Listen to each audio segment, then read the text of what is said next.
When I say Teenage Mutant Ninja Turtles, most of you will imagine the kid-friendly animated show where the pizza-munching turtles, Raphael, Donatello, Michelangelo, and Leonardo, train under Splinter to fight off the nefarious Shredder. As many of you turtle heads know, this is a sanded-down version of the original comic series created by Kevin Eastman and Peter Laird. Though they were not rated R, they were not exactly for kids either. They were grittier and darker, and the black and white tone of the Mirage comics further impressed that point on the readers. As Mirage Studios transitioned to a full-color version of TMNT, Eastman wanted to take his favorite Ninja Turtle, Raphael, and further push the boundaries of comics. This one's all mine. Inspired by John Carpenter in his The Thing and Escape from New York era, and John Woo from Bullet in the Head and Hard Boiled era, Eastman set about working on Casey Jones and Raphael with artist Simon Bisley. Tragedy struck as Mirage canceled it right after the first issue was released, as TMNT comics were not selling that well. Thankfully, Image Comics picked that up, and Casey Jones and Raphael became Body Count, a miniseries with 4 issues of action, gore, grit, and bloodshed. Let's dive into this bold miniseries, which Eastman called a stretch on the moral compass of Mirage Studios. Nice dragon kick. Sweet double phoenix punch. Hey, you know this one? Trouble at Midnight. It's a random night in New York, and Casey Jones gets into a brawl at the local bar. A bald man begins beating him up, but Jones knows how to hold his own. The fight makes it out of the bar as punches fly and blood drops litter the ground. The bald man picks Casey up and throws him at the road, at a woman who's running away from something. The woman is not happy that she was interrupted and kicks Jones in anger. Before he can recover, the bald man is back for more, and the two continue to tussle. The woman is about to leave when she sees a speeding car rushing towards her. She realizes it's Johnny Woo Woo and books it just as the man in the front seat aims his gun at her. She dodges the bullets and heads into an alley to hide. The woman's story began in Hong Kong. Her name is Midnight, and she used to work with Johnny Woo Woo, an infamous gangster with 3 notable scars running across his left eye and a bionic arm. In the last job they pulled, Johnny left her in the car to go kill Sakur. It had been a setup though, and the cops began firing at them immediately. To take the heat off of Johnny for a minute, Midnight got out of the car and started firing at the cops, despite knowing that Johnny would be mad at her for not following instructions to stay put. Midnight succeeded though, as the cops diverted all their attention towards her, allowing Johnny to break into the private office of Shakur. This was the perfect trap though, as the only thing in his office was a rag doll with a page saying "Screw you" taped to its chest. Realizing he'd been had, Johnny asked his boys to clear out of the trap. As they got into their car, Midnight decided to cover for Johnny, but was shot in the process. Johnny fired back incessantly, declaring that they would not take them alive. Johnny had made it out of there alive, as evidently, he's standing in the alley, demanding that Midnight show herself so he can finish the job. Midnight knows Johnny never misses a hit, but no way in hell is she going to make it easy for him. As she darts out, she bumps into Casey and the bald man again. The bald man slaps her down like he's swatting at an annoying fly. That is a first-class mistake though, as Midnight is a trained fighter, and with 4 timed kicks and a powerful elbow jab, she takes him down. Casey's impressed and introduces himself to her, but Midnight has bigger fish to fry. Johnny's soon behind her, asking her to give up as she'll never reach Sanctuary. Midnight turns to face him and reasons with him that she did not betray the family. Knowing Johnny won't listen to the truth, she turns to Casey to lead her to a back way if he knows any. Casey holds her hand and runs just as Johnny and his men begin shooting. Luck is not on Midnight's side though, as they end up getting cornered within seconds. Johnny tells her that he's gonna end it now, as a lot of innocent life has been lost, though that stuff does not keep him up at night. Midnight insists on her innocence once again, but Johnny doesn't care. He's got orders, and if he disobeys, he'll have to pay with his life. Casey asks him to drop the gun and fight him like a man, but Johnny doesn't have time for fun and games, as he has to head back to Hong Kong in time for dinner the next day. He and his men are about to shoot them, when a ladder crashes down on top of them. Johnny looks up to see who it is, and Raphael jumps onto him with 2 swords. As Raphael fights Johnny, Midnight creeps up behind him and knocks him out with a wooden plank. Leaving the cops to handle the rest of the men, Raphael, Casey, and Midnight escape. Friends of Midnight.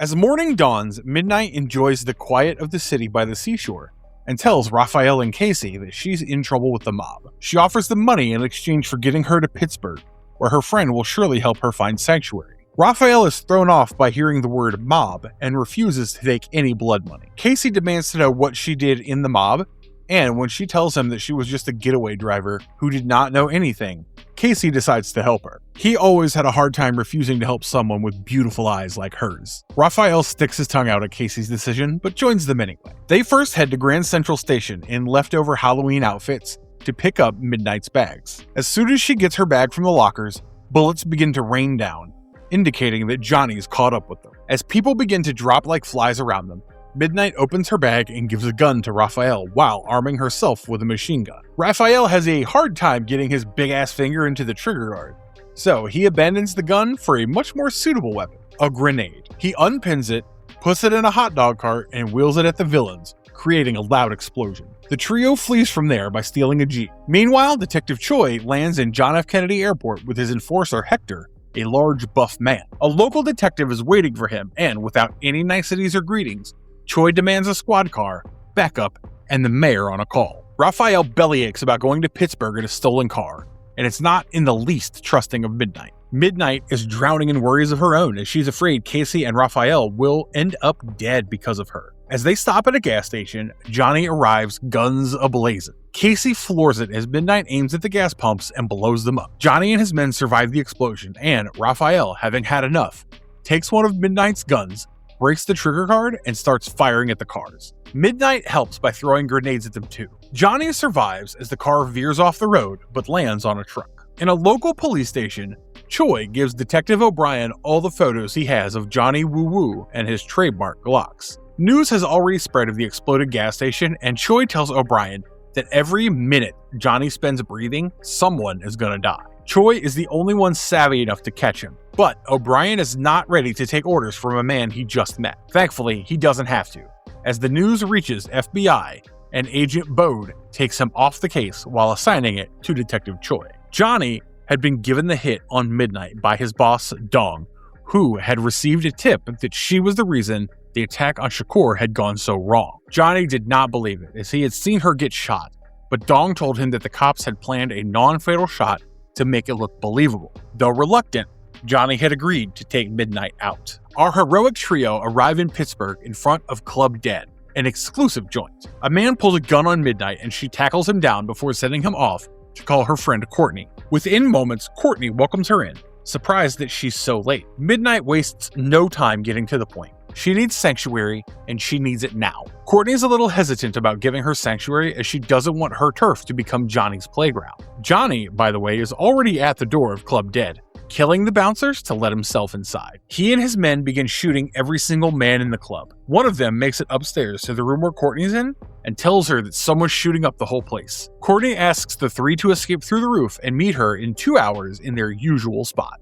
Death of Club Dead. As the three leave, Johnny throws a grenade into the room and makes his entry in style. He leaves no man alive in his path and asks his men to clear up as he heads up to the roof. Raphael realizes Johnny's men are too close for comfort and asks Casey and Midnight to leave so that he can buy them some time. He mows down the men on the staircase with his gun, locks the staircase down, and jumps from the roof right beside the car Casey is driving to escape. As they drive away, Johnny breaks open the door. He knows where they'll go next though, so he's not worried about losing Midnight once again. Suddenly, a police helicopter flies over them and orders them to throw down their weapons. It is Johnny we're talking about here, so you know he's not going to do any such thing. He shoots the pilot in the head and brings down the helicopter. The pilots arrive at the club too late and are shocked to see the entire building on fire. Choi is not surprised in the least to see the massacre and swears to end the war he's been waging against Johnny Woo Woo. The three meet up with Courtney in a diner at the Lower East Side of Pittsburgh, and she suggests meeting Martin,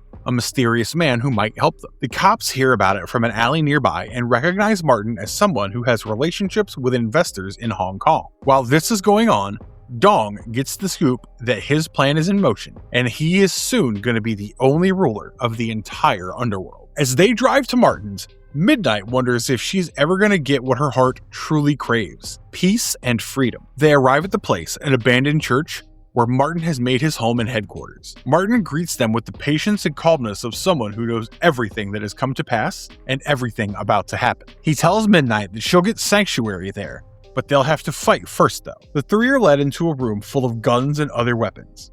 Casey hates guns, but his eyes fall on a hockey stick and mask. Johnny shows up soon after and executes the guards around the place to drive directly into the church. The cops have already been there for a while. The FBI agent wants to get Johnny now, but Choi tells him that there is wisdom in waiting. The agent gets angry and impatient, but soon, Dong's men arrive, proving Choi's point that there's going to be a bloodbath soon. Johnny's men and Martin's men have a brutal shootout, and Dong's men join the party. When the new additions start firing, Martin's men accuse Johnny of bringing half of Hong Kong with them, but Johnny's confused as he did not bring them along. Raphael and Casey join in the action with guns and a hockey stick, respectively. And to all a good night. The scene that follows is chaos personified. Everyone is shooting at everybody, and Casey's in the middle, somehow dodging them while bonking the aggressors on the head with his club and the hockey stick. Raph laughs hysterically, the sound of the bullets pushing him to shoot more. In the alley nearby,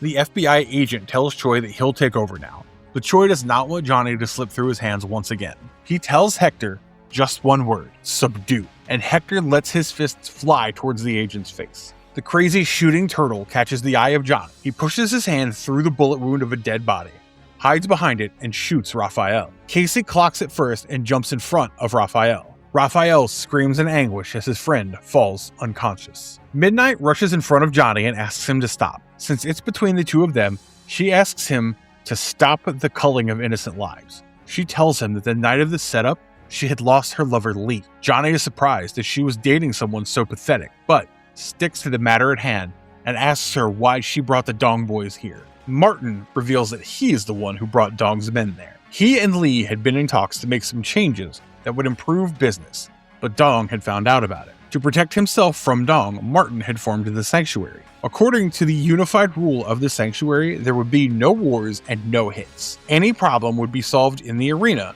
where two parties involved would fight it out with swords. There is no room for argument, and both Midnight and Johnny pick up the swords. As they fight, Midnight explains that Dong had found out about Lee and Martin's plan, and Lee's relationship with Midnight. Dong wasn't sure how much of the plan Midnight knew, and since she was close with her brother Johnny Woo Woo, the powerful hitman, Dong wanted to eliminate all three of them. That's right, Midnight is Johnny's sister. It took you by surprise, didn't it? Anyway, Dong was the one who had arranged the setup, hoping to take care of all three problems at once, but it failed, and Midnight and Johnny survived. So he sent Johnny to kill Midnight. Johnny, unaware of the cops waiting outside, points out the loophole in Midnight's explanation, that if Dong had planned all this, there would be someone sent to kill him too. Meanwhile, Choi decides it's the best time to send their men inside and tries to wake the FBI agent, unaware that Hector had broken his neck with his fist. Nearby, Raphael wails about losing his friend, but Casey pops back up as his Wayne Gretzky hockey puck had saved him from the bullet. All eyes are on the sword fight though,